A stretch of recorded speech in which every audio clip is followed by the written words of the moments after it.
हमारे चैनल को सब्सक्राइब करें और बेल आइकन दबाएं ताकि आपको मिले सबसे तेज अपडेट्स। नहार ने रूही को अपनी कसम देकर उगलवाया सारा सच। तभी रूही के साथ अपनी शादी की फोटो देखकर और अपने बच्चे रूहान को देखकर नहार की याददाश्त लौट आई। नहार को सब कुछ याद आते ही उसने दादी और लाल किशोर को सबक सिखाया और दोनों को पुलिस के हवाले कर दिया। जब नहार और रूही कन्हैया और राधा बनकर कृष्ण लीला करते हैं तब पूरा परिवार कृष्ण राधा की मूर्ति के सामने आरती करता है।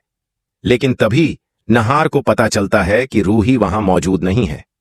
उसका दिल घबराने लगता है।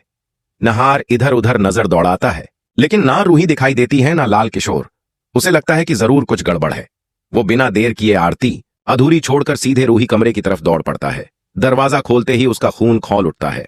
सामने लाल किशोर जबरदस्ती रूही का पल्लू पकड़े हुए उसे परेशान कर रहा होता है। रूही बार बार चीख रही है, मुझे छोड़ो, मुझसे दूर रहो। तभी नहार का गुस्सा 7वें आसमान पर पहुंच जाता है। वो लाल किशोर की गर्दन पकड़कर जोर से दबा देता है और दहाड़ता है, लाल किशोर, तुम्हारी हिम्मत कैसे हुई मेरी रूही के साथ बदसलूकी करने की? याद रखो, रूही तुम्हारी कभी नहीं हो सकती और वह तुमसे शादी भी नहीं करेगी। नहार की पकड़ से लाल किशोर की सांसें अटकने लगती हैं।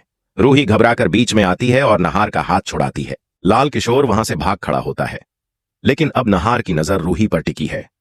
वह सवाल करता है, रूही, तुमने उससे शादी के लिए हां क्यों की? वह तुम्हारे काबिल ही नहीं है। रूही पलटकर कहती है, नहार जी, आप होते कौन हैं मुझे रोकने वाले? आखिर आप मेरे कौन लगते हैं?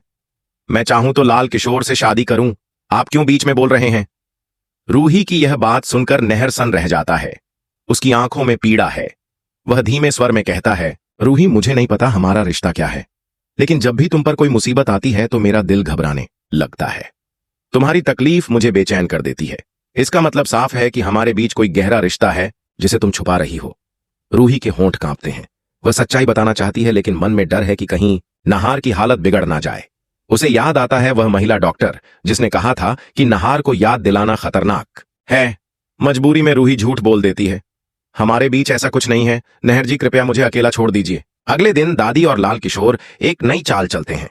वह चाहते हैं कि किसी भी तरह रूही की शादी लाल किशोर से हो जाए ताकि नहार और रूही हमेशा के लिए अलग हो जाए।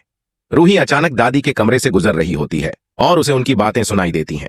दादी कह रही थी कि ध्यान रहे, रूही को भनक न लगे कि यह शादी असली है, वरना वह मंडप में बैठने से इनकार कर देगी।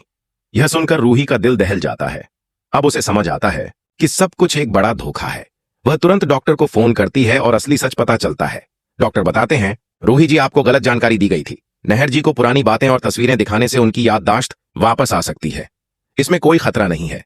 सच्चाई जानकर रूही के पैरों तले जमीन खिसक जाती है।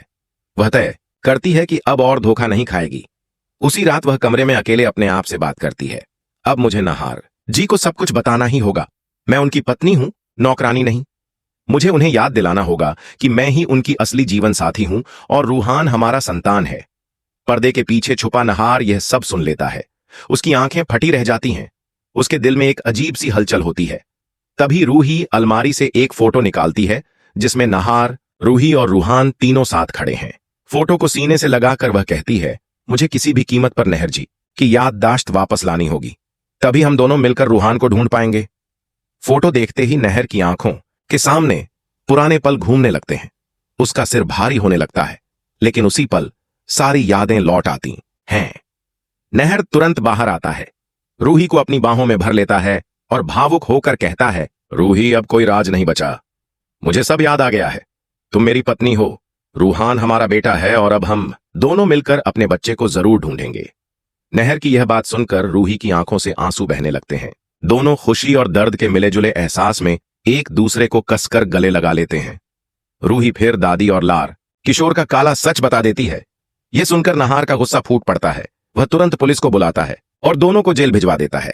दादी जेल जाने से पहले नहार और रूही के पैरों में गिरकर माफी मांगती हैं, लेकिन नहार और रूही दादी को बिल्कुल भी माफ नहीं करते हैं और फाइनली नहार और रूही एक हो जाते हैं और उनका रिश्ता पहले से भी ज्यादा मजबूत हो जाता है। तो दोस्तों, अगर आप भी चाहते हैं कि नहर और रूही जल्द से जल्द अपने बेटे रूहान को ढूंढ लें और अग्नि को उसके कर्मों की सजा मिले, तो इस वीडियो को लाइक करें, चैनल को सब्सक्राइब करें और कमेंट में लिखें आई लव नहर एंड रूही। और अगर आप भी अपने परिवार के लिए एक अच्छा सा लाइफ इंश्योरेंस लेना चाहते हैं तो कमेंट करके जरूर बताएं।